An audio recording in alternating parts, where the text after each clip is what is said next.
Asia Pop 40. Hello, ladies and gents and music aficionados. My name is Joey, and today we have a very special guest. Happens to be one of my favorites. Her name is Alessia Cara. Welcome. Thank you. Thank you for having me. It's so good to have you here. Today, obviously, the focus of our conversation is going to revolve around the album In the Meantime, and it's been out for a hot minute. I just want to let you know that I'm still tossing between two favorites. It's either Lie to Me or Box in the Ocean. Yeah, they're definitely two of my favorites. Yeah, I love both of them. They're like super different from each other, but they're both like groovy. So you like the groovy stuff. I like groovy stuff, but of course I also like the stuff that really gets to like the nitty-gritty of emotional content that is usually the focus of what you write about. So there are big promo singles with MVs like Sweet Dream, Best Days, but I want to start our conversation today with a very special song. I'm sure every one of them is special, but this one, Shapeshifter, was recorded in a very special place for you. So can you talk about that? Yeah, for sure. So I got to write Shapeshifter in this producer named Salam Remi's home/studio, which was conveniently enough for me, which was amazing because I'm a huge fan of hers, the home that Amy Winehouse wrote all of her music as well. So, I mean, that was like the coolest experience ever. I didn't even know that until Salam told me. So it was like, I was like so in shock. I know that he had worked with her in the past. I mean, I'd always wanted to work with Salam because of his work with Amy and, with other artists as well. But Amy's like my number one. And I didn't know until I got there and he was like, this is where, we did all this stuff together. And I was like, my mind was blown. It was so cool to be in that environment, where they created such beautiful music. So I was very honored to be there. I totally think that your music and Amy's music do resonate very well. And, one of our favorite or one of the most memorable lines from Amy from that Back to Black album was, of course, you go back to her and I go back to black. It's, it's poignant, it's hopeless, it's even vindictive.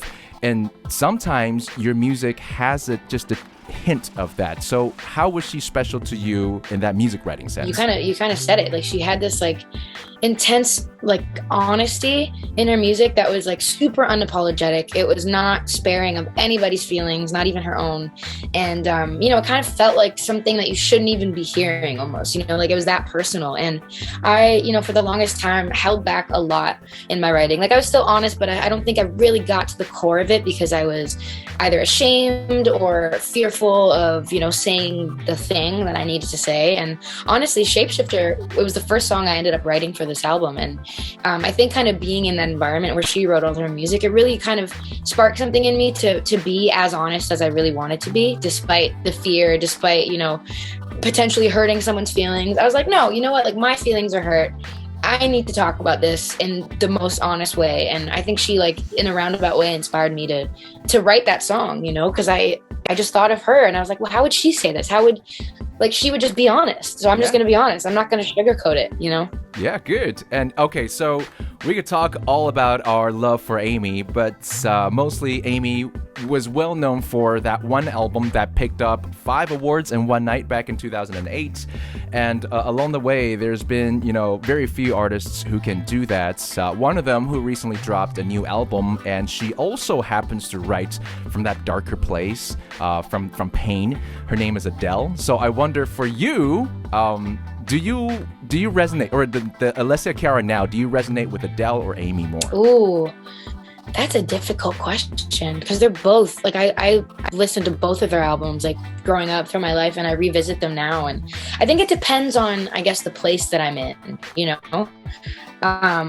because like 21 had this like sense of confidence a little bit, even though it was extremely painful. Like she had this sense of like Set Fire to the Rain is like a song about like having the strength to leave somebody. And so I think when I'm in a place of like feeling a little bit more confident and a little bit more like understanding of myself, then I resonate more with Adele. But then when I'm in those moments of feeling like a little bit depressed or a little bit more what's the word? Like, I don't know, a little bit more heartbroken, I'll put on Amy when I want to just like get in my feels, But I mean, both of them are just like, I get in my feels with both.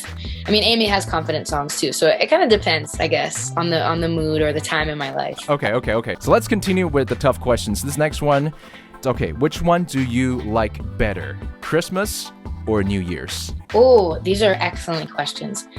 I'm going to say probably Christmas, because New Year's always makes me cry secretly, even if it's like a great time, because it's just like I always just think like, oh man, another year's gone. Like I struggle a lot with like getting older, as you could tell. So like every year that goes by, I'm like, oh my God, I like sweat a bit more. I'm like, oh my God, another one down. But it makes me really sad. So I'm going to say Christmas because it's about giving and it's all like nice and fluffy. And New Year's is kind of like the reality check. So I don't like New Year's very much. I totally agree with you. I mean, I think if we're comparing to musicians, Amy Winehouse would be like New Year's and Adele would be like Christmas. Like there's always a bit of hopefulness in that, you know? That's very true. Yeah, it's very true. Amy had a lot more questions than answers, which I kind of am the same way. It's like New Year's Eve, right? Yeah. Like you turn over to the next year and the answer you need to, well, the question you need to answer is like, am I actually going to be a better person? And are my resolutions actually going to be fulfilled? And like there's always a challenge ahead. But Christmas is like magical stuff, you know, Santa Claus, you know, reindeers pulling a sleigh. Exactly. So on December 1st, you'll be performing for a Christmas special, the Christmas in Rockefeller Center. And then on the 5th, you're doing another one, the annual A Home for the Holidays. You'll be performing a song that has, over the last 3 years, since 2019, become more or less of a Christmas classic, the song Make It to Christmas. You'll be performing your new single, your version of Jingle Bell Rock with Amazon. And you will be performing Best Days, which we want to talk about now, because this song, as we were just comparing Christmas with New Year's Eve, this song is about that melancholy, that sad or empty feeling you get from a New Year's Eve party, right? Mm-hmm. Yeah, 100%. I was actually going to mention that earlier.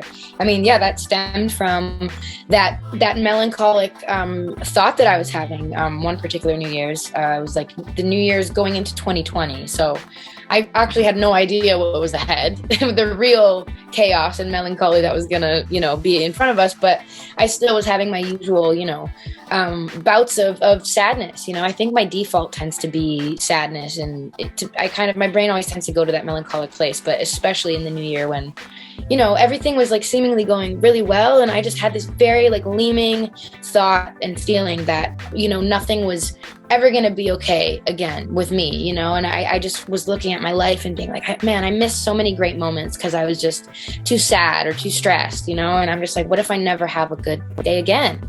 And so that song really came from a place of hopelessness, or at least fear of hopelessness, and there's something really scary about feeling like you have nothing left to lose. But I think in that also comes healing if you do it the right way. And, when you hit a rock bottom, you're like, well, there's nowhere else to go but just to try to get better, and that's what happened. So that song was kind of like the catalyst for me getting the help that I really needed. So I'm glad that I wrote it. Alessia, that's crazy. You wrote this before the pandemic hits, which means that the line that goes, you live and you die, but the hardest pill to swallow is the meantime, is eerily prophetic about what's happening in the world. I know, it's crazy. It's like I had some weird foresight. I don't know if I was getting some sort of intuitive feeling about what was coming, or maybe I was just, I don't know what was going on. It was like some weird energy, but yeah, it's very eerily similar to what ended up happening, just that whole song in general. Even all of us, like collectively having to wonder, like, are our best days as a community, or are our best days in general, like, behind us, because we didn't know what was going to happen. So yeah, it's very eerily on point. Yeah. Very strange. Crazy. But okay, so much like Adele versus Amy Winehouse, at least there is a glimmer of hope after that, because the line after that, if I remember correctly, is, are the best days just the ones that we survive, right? So today we have Alessia Cara. One last question for you is, how is Cleo? Oh, she's the best. She's so good. I just saw her today for the first time in a while because I was traveling. So it was awesome to see her again. She's like the best. She's such a pest. Some days she's great, and then the other days she just does what she wants. Today she's doing what she wants. And she's so big now. Did you think that she was going to get this big? No, honestly, I wanted her to get even bigger. My dream is to have like a massive dog. Yeah. And so I was just hoping, I was like, grow more. But I didn't know how big she was going to be, because she was like the smallest in her litter, and like I didn't get her from a breeder or anything. So the person like didn't know how big she was going to be. So we kind of had no idea, but I definitely didn't expect her. I thought she was going to be smaller, to be honest. She's big, and her hair is like poofy, makes her even bigger, which I love. Yeah, but it's funny because my dad, he kind of like, it's kind of all of our dogs. She's mine, but like, when I'm gone, my dad watches her, and he was always praying for her to stay small. And every time he was like, I don't think she'll grow anymore. And then she keeps growing. And he's like, okay, this time she's not growing anymore. She just keeps getting bigger. It's my favorite. He's not happy about it. It's the best. And they're so good at like telling if you're having a bad day, to come and comfort you, to like, resonate with how you're feeling and be one with you. So enjoy your time with Cleo, and we're going to enjoy our time with the album in the meantime. It's been so nice to speak with you. Thank you so much for spending time here with us. Thank you. Thanks for taking the time. You've asked great questions. Thank you. I appreciate it. Hey Asia, I'm Alessia Cara, and you're listening to Asia Pop 40. Asia Pop 40.